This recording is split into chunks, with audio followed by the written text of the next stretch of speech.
Bueno, en esta mañana quiero compartir contigo una palabra que lleva por título: vuelve ahora en amistad con Dios. ¿Lo puedes repetir conmigo? Vuelve ahora en amistad con Dios. Y me gusta ese título. Me gusta ese título y casi es textual, como está en la Escritura.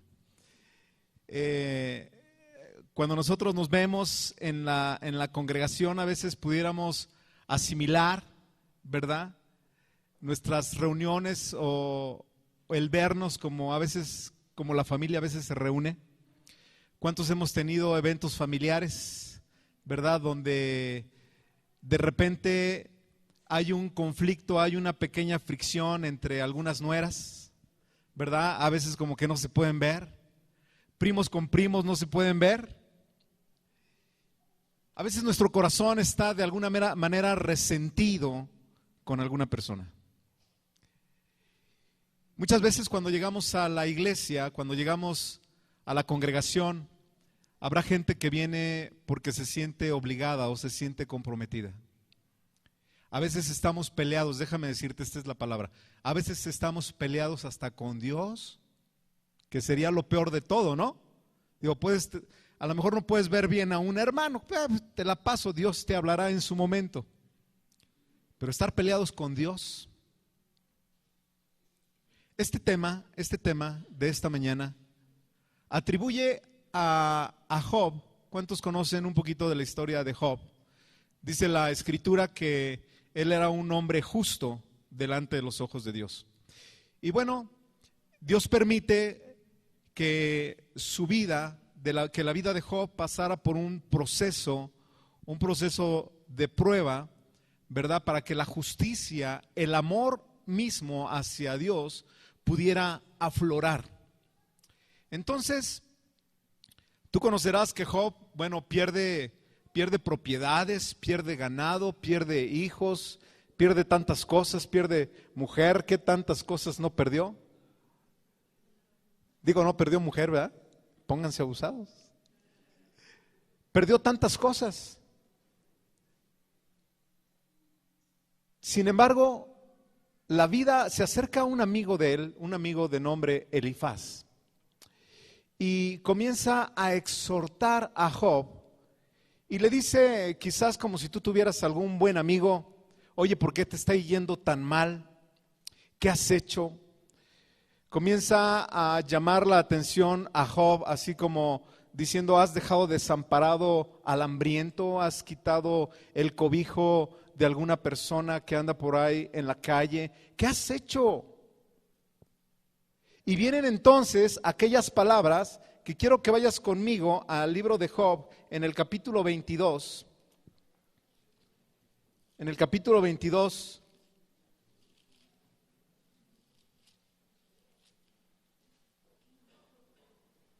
versículo 21.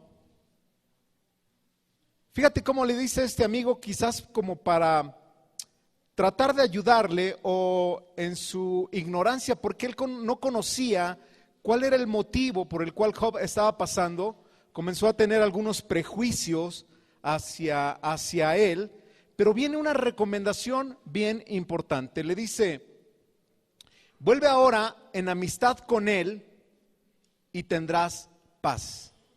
Amén. Capítulo 21. Vuelve ahora en amistad con él y tendrás paz, y por ello te vendrá bien. Así es que creo que es justo, es necesario que siempre nuestra relación afectiva, nuestra relación esté apegada siempre al corazón de Dios. Que podamos considerarnos como amigos de Dios. ¿Te acuerdas de las palabras que se le dio a Abraham? Dice que le fue contado o se le llamó amigo. ¿De quién? Amigo de Dios. Le dijo: en ti será dada descendencia, una descendencia extraordinaria. O sea, que no se pudiera contar. ¿A quién le puedes confiar tanto de darle una descendencia en extremo que hasta el día de hoy, ¿verdad?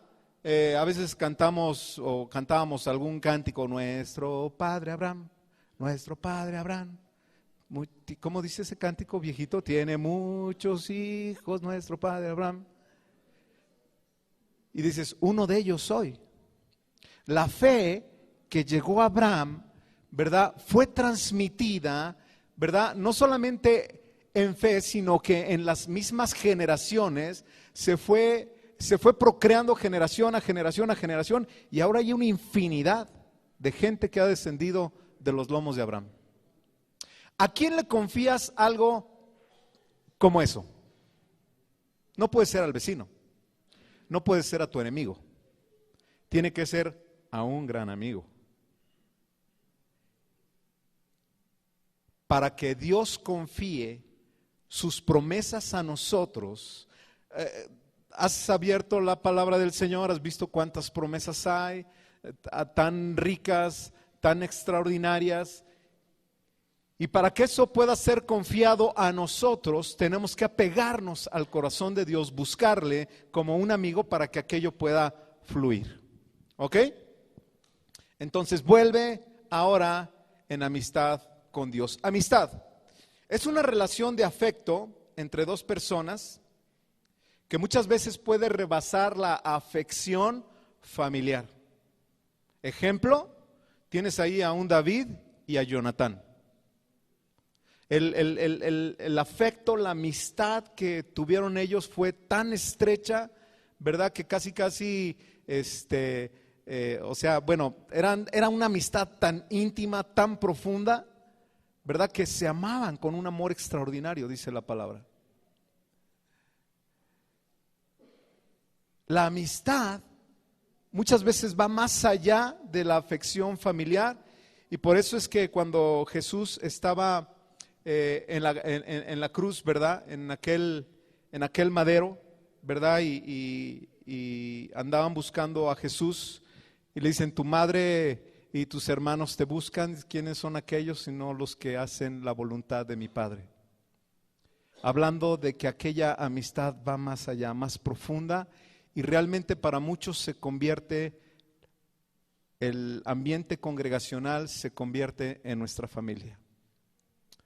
Nosotros tenemos un joven que cuando falleció su madre estuvimos en el sepelio, y déjame decirte, ya estaban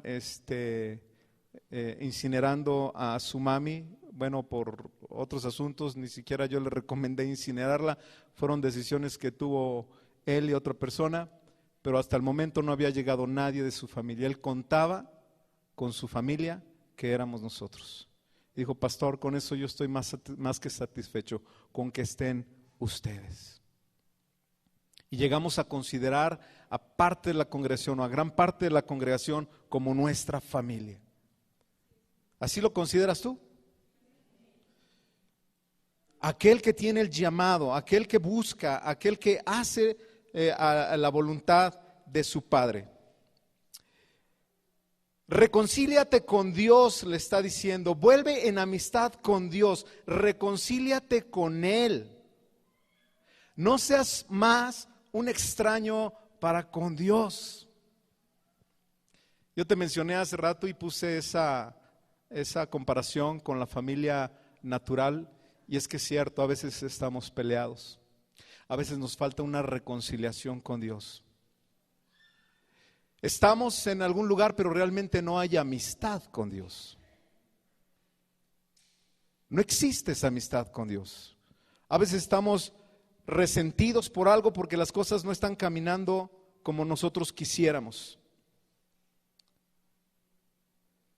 No te alejes del trono de su gracia. Dice la Escritura que es necesario que nos acerquemos pues confiadamente al trono de su gracia. ¿Qué dice Romanos 5:1? Dice en ese texto que somos justificados pues por fe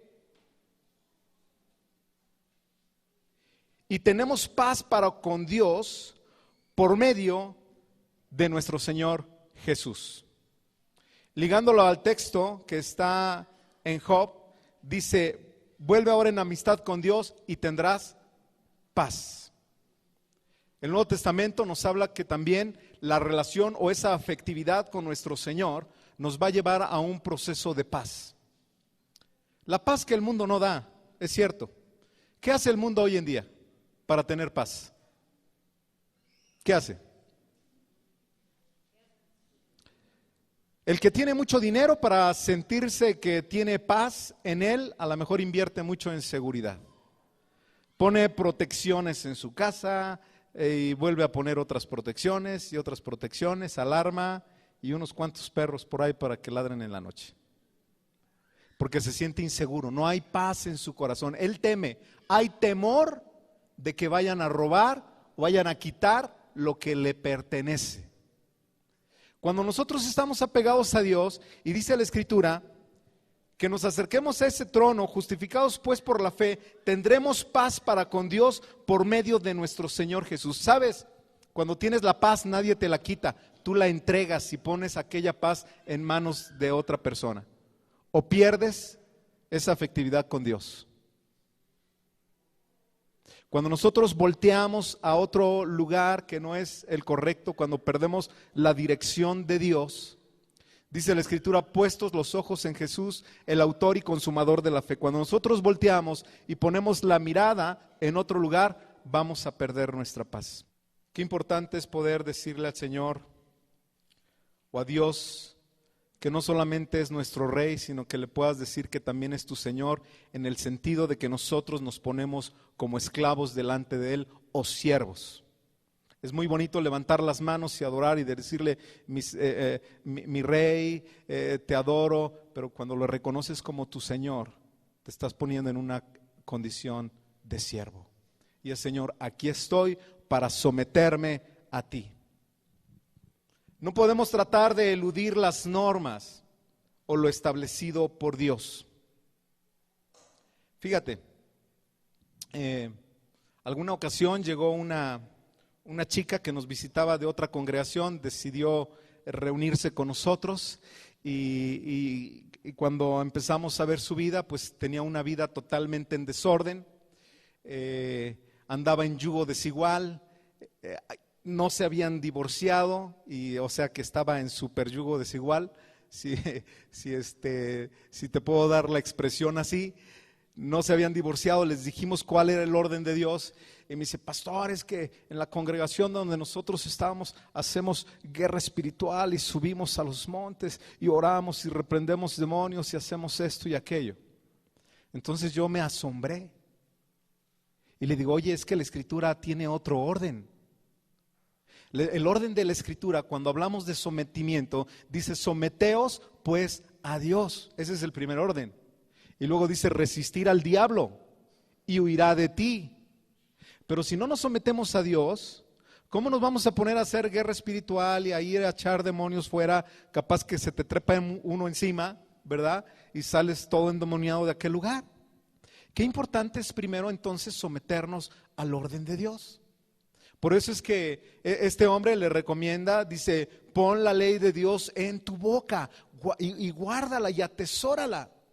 Como el arca tenía aquellas leyes dentro, en su interior, es la condición que hoy un hijo de Dios tiene que estar caminando.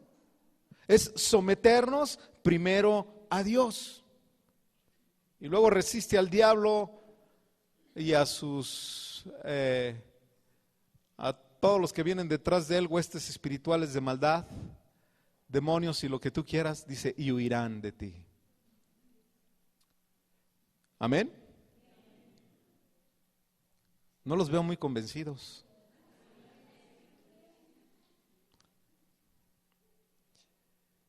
No es suficiente oír la palabra, debemos de retenerla, debemos de atesorarla.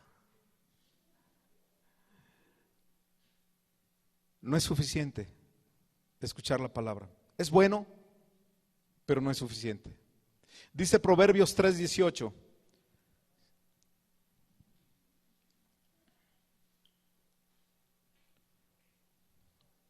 Hablando de la palabra, de la ley del Señor, dice, ella es árbol de vida a los que de ella echan mano, y bienaventurados los que la retienen.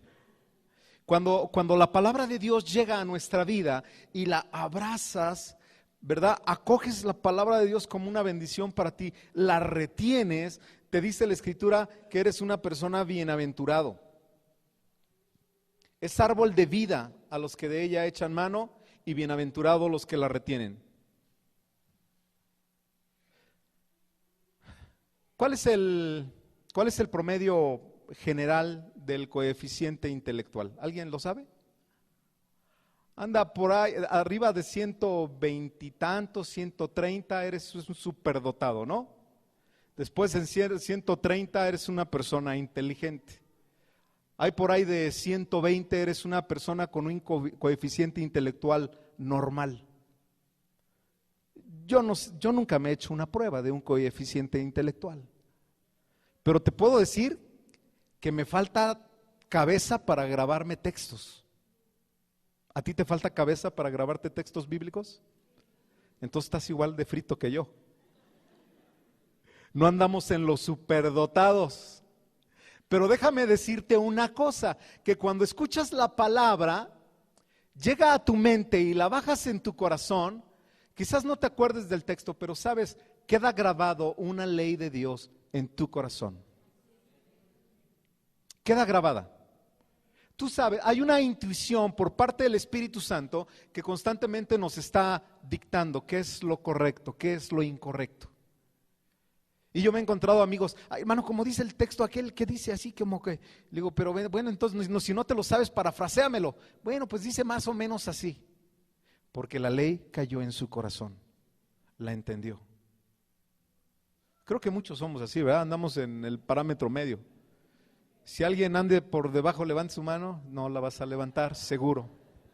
No te queremos avergonzar, así déjalo. Estás bien. Hay gente que bárbaro, mis respetos, predican y no necesitan Biblia. Y a diestra y a siniestra, ¿no? Yo todavía necesito mis notas, mis apuntes. Es más, te puedo decir, hasta mis apuntes viejos, los más viejitos que tengo. Tengo que comenzar a rascarle ahí. Entonces, la ley de Dios tiene que ser grabada, no es suficiente con oírla, la tenemos que retener en lo más profundo de nuestro corazón. Y el versículo 23, que viene aquí enseguida, dice de la siguiente manera: si te volvieres al Omnipotente, serás edificado y alejarás de tu tienda la aflicción. Vuélvete al Omnipotente, serás edificado, serás arraigado, serás cimentado, serás fortalecido. Cuando miramos hacia nuestro Señor Jesús, entonces va a llegar esta parte en la que tu vida puede ser edificada, fortalecida, arraigado y cimentado, ¿no? Hay un texto en Efesios que dice que seamos pues arraigados y cimentados en nuestro Señor Jesús. Entonces, vuelve al Omnipotente para que seas edificado.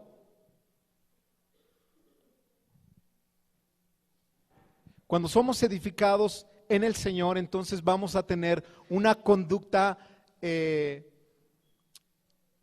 voluntad propia para servir a Dios.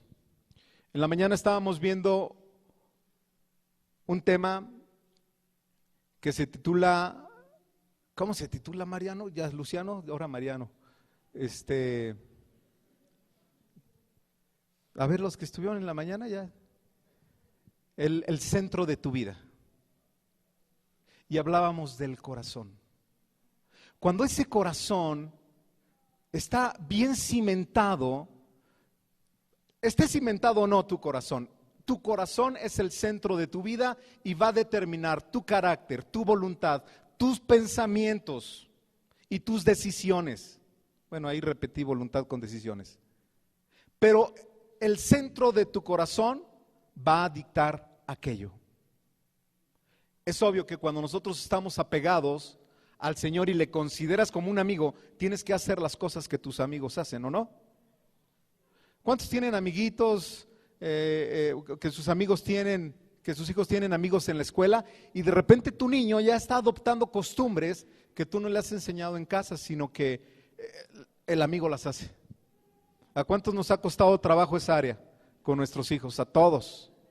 Y lo primero que decimos es, ¿y de dónde aprendiste eso? Ay, pues un amigo de la escuela. Y empiezas a traer el orden sobre su vida, ¿verdad? Y tienes que comenzar, no podemos faltar ahí papá y mamá y estar aconsejando y viendo pues que el mundo va a enseñar muchas cosas, ¿verdad? Entonces, siempre el corazón va a estar determinando cuál va a ser tu conducta, cuál va a ser tu respuesta ante algunas situaciones, cuál va a ser tu carácter y tu modo de pensar. Entonces, vuélvete al omnipotente para que seas edificado. Y no vamos a caminar más así como obligados. Porque a veces que hasta muchos se sienten que vienen obligados, ¿no? Otra vez. ¿Sabes cómo se llaman las cositas que tienen los caballos aquí? Cabestro. Esas orejitas que les ponen para que el caballo no vea a otro lado y entonces tiene que ir siempre recto por lo que su visión tan corta y recta le permite andar. Entonces este animal va a ir lo más recto posible, pero se necesita armar de aquellos cabestros porque si no el animal comienza a desviarse. Llegará el momento en que nos quiten el cabestro y que por voluntad propia, por decisión, sepamos cuál es el rumbo, cuál es la dirección que debemos de tomar como amigos de Dios. Amigos de Dios. ¿Has visto cuántos son o vivieron una infancia así como yo, que teníamos unos cuates medios payasitos, que cuando te molestabas con tu amigo, hacías esto, ¿se acuerdan? Y el otro amigo hacía otro círculo, más o menos así, y ponías, no, es que ya no quiero ser tu amigo, pues córtalas. El que le jale primero. Y tú estabas esperando ahí como amigo muy fiel y tú no rompías el círculo. Pero el otro de repente le jalaba y te sentías tan indignado porque había roto con tu amistad. ¿A quién le tocó vivir eso? ¿Ya no se hace? Ya los niños no saben de eso, ¿va? Qué payasadas. Pero fíjate, rompían su amistad, ya no se veían, pasaban 2-3 días y así como que se pasaban de largo, pero después los veías como compadres aquí a los niños caminando juntos, a las amigas otra vez jugando con la muñeca. ¿Vea, Lucero, cuántas veces te lo hicieron? Y seguías jugando con la misma amiga, con la muñeca. ¿Es cierto? Un corazón de niño. Porque el niño rompe aquello, no lo asienta demasiado en su corazón y después se vuelve a crear una amistad con esa persona. Pero resulta que cuando estamos más grandes, entre más grandes, más necios. Entre más grandes, más tercos nos hacemos. Y vieras qué trabajo nos cuesta establecer una amistad con Dios y alguien pasas por ahí y te dicen, ándale, acércate al Señor. El Señor te está buscando. El Señor te necesita. Mira que tienes muchas virtudes, eres una muy buena persona. ¿Cuántas personas de esas hay que solamente les falta recibir al Señor Jesús en su corazón? Y casi los queremos así como empujar. Y ahí están esas personas y a veces nos hacemos muy testarudos porque meditamos mucho las cosas, las pensamos, ¿verdad? Cavilamos mucho en nuestra mente y en nuestro corazón qué es lo que nos va a traer aquello. Vuelve, es una regresión, es regresar, es retomar el lugar. Le dice, vuelve ahora en amistad con Dios. Rompiste algo, rompiste un pacto. Te alejaste del Señor. Cada vez que tenemos la cena del Señor, que podemos participar, ¿Sabes qué? Escucho esas palabras. Vuelve ahora en amistad con Dios. Cada mes, cada mes con mes, vuelve ahora en amistad con Dios. Acuérdate del pacto que hiciste. Acuérdate de la relación con tu Señor, el que te dio vida, el que te vio formar desde que estabas en el vientre de tu madre. Acuérdate de ese Señor, vuelve en amistad con Dios. Yo desconozco, iglesia, desconozco cuál es la condición de muchos de los que están aquí. Pero quiero decirte, el Espíritu de Dios no se equivoca. Y creo que hay gente que tiene que estrechar una amistad con Dios. Tienes que abrazarle como cuando abrazaste a aquel amigo que rompiste el ser amigo, y tienes que regresar con Dios y decirle, te necesito. Que puedas dar un fuerte abrazo a Dios y decirle, te necesito.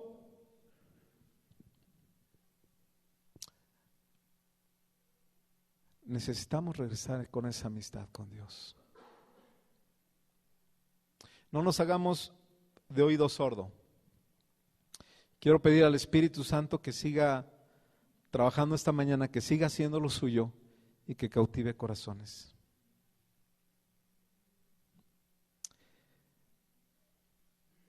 El versículo 24, la última parte del versículo 23 dice, alejarás de tu tienda la aflicción. Hoy, si esta versión hubiera sido escrita en estos tiempos, diría, alejarás de tu casa la aflicción. Cuando volvemos en amistad con Dios, nuestro hogar regresa, vuelve a retomar la paz. ¿Es cierto? ¿Cuántos hogares hay que parecemos perros y gatos? Y nos peleamos, nos agarramos del chongo, y el domingo salimos bien monos, bien arreglados, bien perfumados, y ya nos vamos a la iglesia, y otra vez en la tarde estamos peleando, tenemos conflictos, hay roces, hay cosas que no hemos podido arreglar. Déjame decirte con toda seguridad, hay cosas en tu hogar que no has podido arreglar por muchos años, pero mientras no tengas una amistad con Dios, aquello va a seguir igual. ¿Cómo estamos presentando el Evangelio? Posiblemente eres la única persona conversa en tu casa. ¿Qué evangelio estamos presentando? Yo me acuerdo, y algunos no me dejarán mentir porque lo llegaron a vivir, cuando yo era muy chavito, ¿verdad? Imagínate, conocí al Señor a los 12 años, apenas hace unos 5, ¿verdad? Estamos jóvenes todavía. Cuando yo conocí del Señor, se predicaba un evangelio así como muy rudo, muy rudo. Y salían a las calles y arrepiéntete, pecador, y te vas a ir al infierno. Y comenzaban a hablar así muy rudos, ¿no? ¿Alguien vivió ese tipo de evangelio que andaban, pasó por su vida? ¿Soy el único? No, sí. Y sabes, fuera de acercar a mucha gente, les alejaba. Fuera de tener la estrategia, porque déjame decirte, cuando Jesús se acerca con aquella mujer samaritana, ¿verdad? En aquel pozo dice la palabra en el Evangelio de San Juan capítulo 4, que Jesús ya estaba cansado, llegó, se reposó en el pozo, se sentó. Y quiero pensar que no es que tanto que estuviera cansado, sino que estaba esperando una oportunidad para que se presentara para compartir el Evangelio. Y de repente llega aquella mujer samaritana y le dice Jesús, mujer, dame de beber. Bueno, déjame ser más amable. Mujer, dame de beber. Y le dice a la mujer, ¿cómo siendo tú judío me pides a mí que te dé beber si judíos y samaritanos no nos llevamos? ¿Se acuerdan de ese texto? ¿Sí?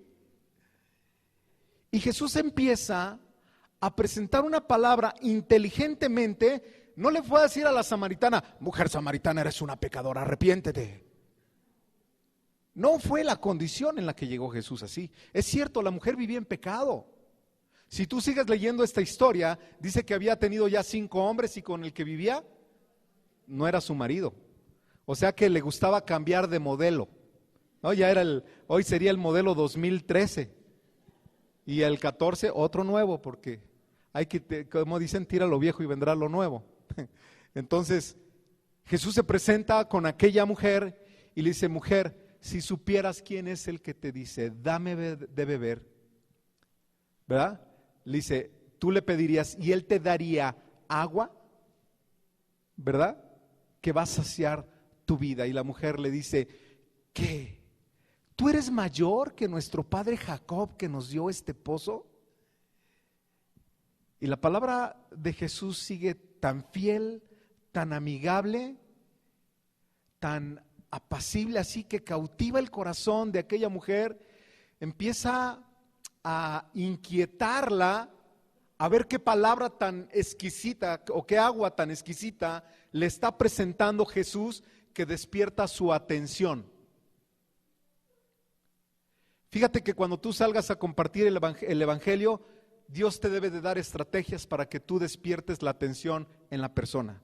No se trata de ir a hablar la palabra así porque ya te sabes los textos.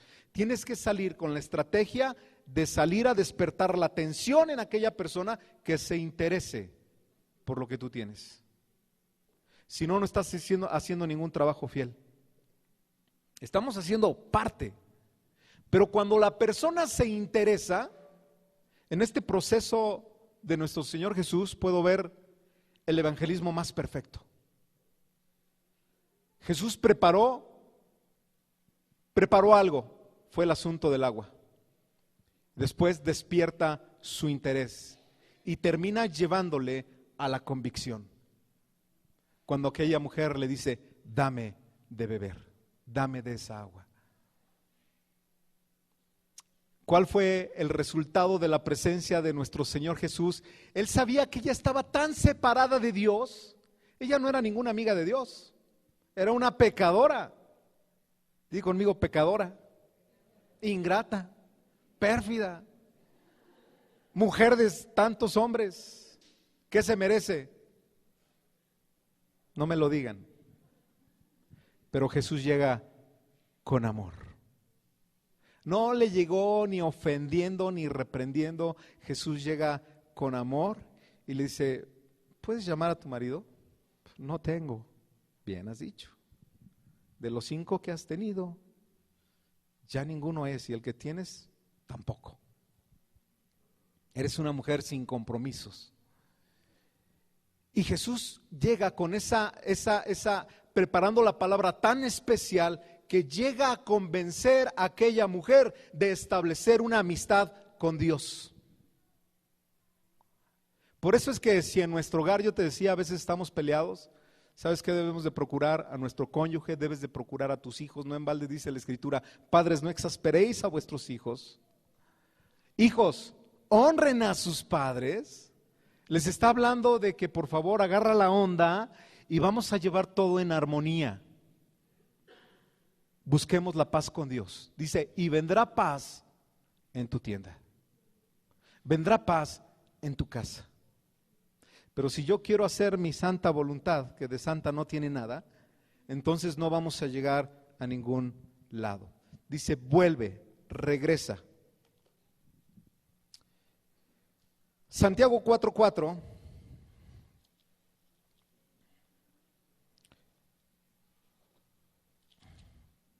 Ustedes me dicen cuánto tiempo llevo compartiendo. Si alguien me hace señas por ahí.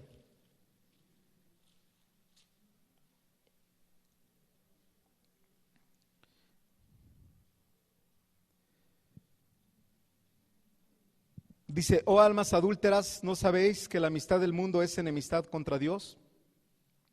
Cualquiera pues que quiera ser amigo del mundo se constituye enemigo de Dios. Fíjate, no es que Jesús dijera: ay, no le voy a hablar a la samaritana porque no es de Dios, o sea, como rompiendo una línea. Más bien hay que establecer la estrategia para acercarnos con aquella gente, ¿verdad? Poder presentar al Dios de amor, que es muy distinto a que tú practiques las cosas que hace el pecador. Dice: oh almas adúlteras, ¿no sabéis que la amistad con el mundo es enemistad contra Dios? Cualquiera pues que quiera ser amigo del mundo se constituye enemigo de Dios. ¿O pensáis que la Escritura dice en vano, el Espíritu que Él ha hecho morar en nosotros nos anhela celosamente? Pero Él da mayor gracia, y por esto dice, Dios resiste a los soberbios y da gracia a los humildes. Acuérdate de esta parte, de esta fracción, dice, Dios resiste a los soberbios y da gracia a los humildes. Y viene el versículo 7, sométete pues a Dios, que es el texto que ya te había dado, resiste al diablo y va a huir de ti. Acercaos a Dios y Él se acercará a nosotros. Pecadores, limpiad las manos, vosotros los de doble ánimo, purificad vuestros corazones. Afligíos y lamentad, llorad, vuestra risa se convertirá en lloro y vuestro gozo en tristeza. Y versículo 10, si queremos ser amigos de Dios, es necesario entonces humillarnos delante del Señor y Él te exaltará. Porque nadie se constituye amigo de Dios cuando llegas a Dios con altivez, cuando llegas a Dios con orgullo, cuando llegamos a Dios con jactancia, así como que yo acá todas las puedo.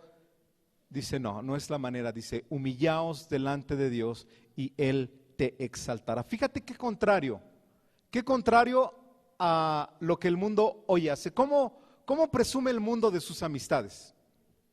Díganme. Por el poder, por la influencia, ¿por qué otras tantas cosas? La cercanía. ¿Y qué te da? ¿Qué se va creando en todo eso? Quizás un egoísmo, ¿verdad? Se crea un egoísmo. Es que yo conozco, y nos damos así como nos pavoneamos de conocer a gente muy importante. Jesucristo dice que la condición para hacerte amigo del Rey de Reyes es humillación. Cuando nos humillamos, entonces reconoces que has fallado, reconoces que has cerrado el blanco, y entonces es volver otra vez a la dirección que Dios ha establecido. Así es que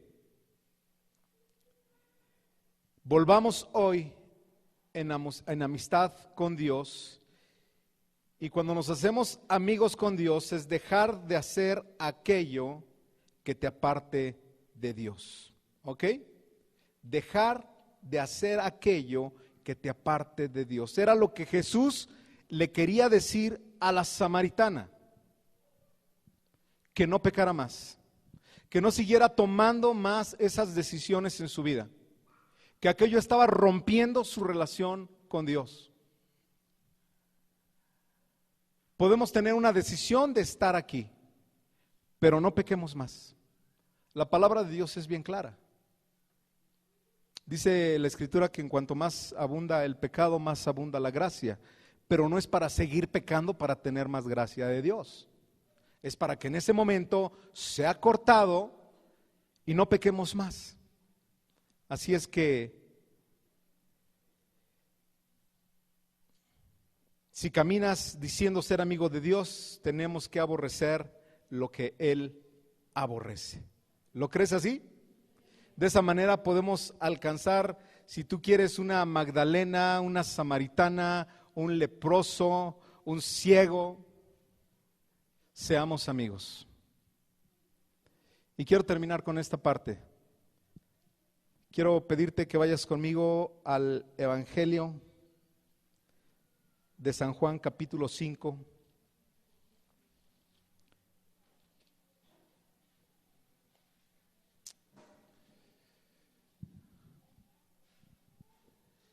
Lleva por título tu palabra, el paralítico de Betesda. Fíjate, dice, después de estas cosas había una fiesta de los judíos y subió Jesús a Jerusalén. Y hay en Jerusalén, cerca de la puerta de las ovejas, un estanque llamado en hebreo Betesda, el cual tiene 5 pórticos. En uno de esos pórticos, dice, yacía una multitud de enfermos, ciegos, cojos y paralíticos, que esperaban el movimiento del agua, Porque un ángel descendía de tiempo en tiempo al estanque y agitaba el agua, y el que primero descendía al estanque, después del movimiento del agua, quedaba sano de cualquier enfermedad que tuviese. Y viene el desarrollo de la historia, dice, y había allí un hombre que hacía 38 años que estaba enfermo. ¿En dónde estaba ese paralítico? Ahí, a las orillas, en uno de los pórticos. ¿Hacía cuánto tiempo? 38 años. Y cuando Jesús le vio acostado y supo que llevaba ya mucho tiempo así, le dijo, ¿quieres ser sano? Señor, le respondió al enfermo, dice, no tengo quien me meta en el estanque cuando se agite el agua, y entre tanto que yo voy, otro desciende antes que yo. ¿Cuántos años llevaba? ¿Cómo te imaginas que era la condición de este hombre? Sí, paralítico, enfermo. Ok, dime, ¿cómo estaba su corazón? No los oigo. Afligido por la enfermedad, es cierto. Desesperado también es válido. Triste también es válido. Amargado. ¿Lo dice aquí la palabra del Señor? Amargado, resentido.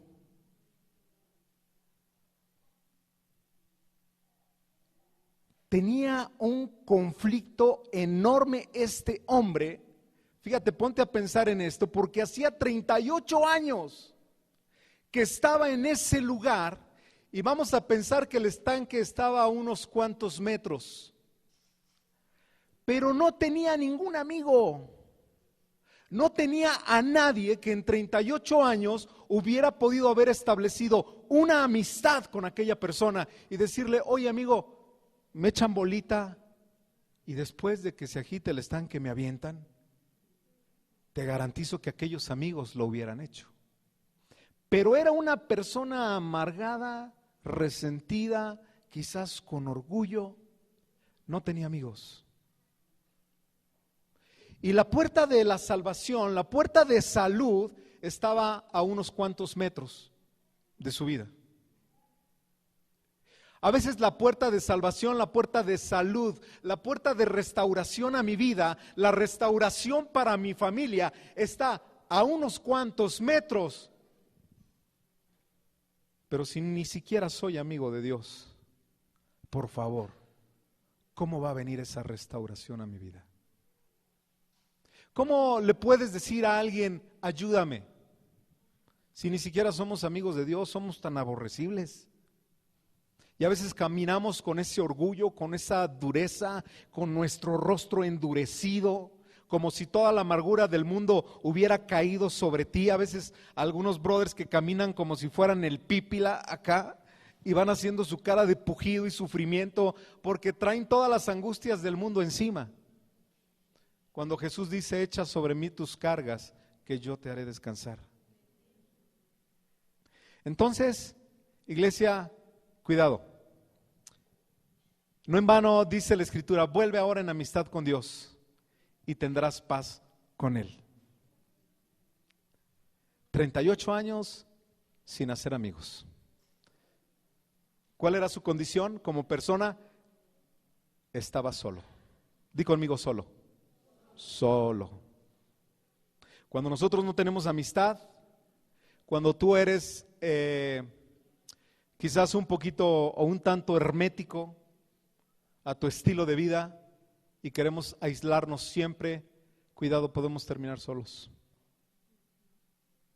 Podemos terminar solos como aquel hombre terminó solo. Así es que yo quiero pedirte que esto quede en tu corazón, que si de alguien tenemos que comenzar a buscar la amistad, tiene que ser en Dios.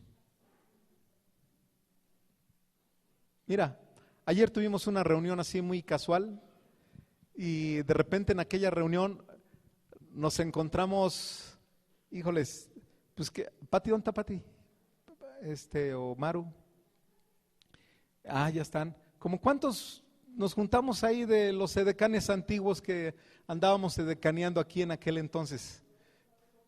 Como 6. Y nos vimos y, hola, ¿y qué óvole? Oye, ¿no te das cuenta que aquí estamos el grupo de decanes más viejos? Sí, ya los vi. Y otros, mira, ya hasta rayitos tengo en la cabeza. Le digo, sí, por la temporada, ya te estás haciendo tus luces y centellas. Le digo, tus luces navideñas. Y ahí estuvimos y nos vimos, nos abrazamos y estrechamos nuestras manos. Pueden sentarse. Amigos de trabajo, amigos que colaboramos aquí juntos en la congregación. Amigos que a lo mejor tuvimos nuestras diferencias, porque déjame decirte, los amigos no siempre están de acuerdo, hay ciertos roces, pero nos vamos sobrellevando. Amén. Quiero pedirles que se pongan en pie.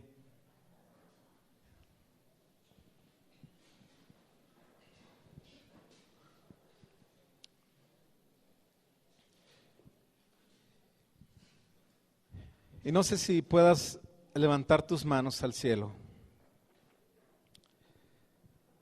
A lo mejor estos días se nos hacen un poquito más largos cuando compartimos la cena, pero sabes, mejor es un día en la casa de Jehová, de Dios, que 1000 fuera de ellos. Y es un tiempo de decirle a Dios, dile, Dios te amo.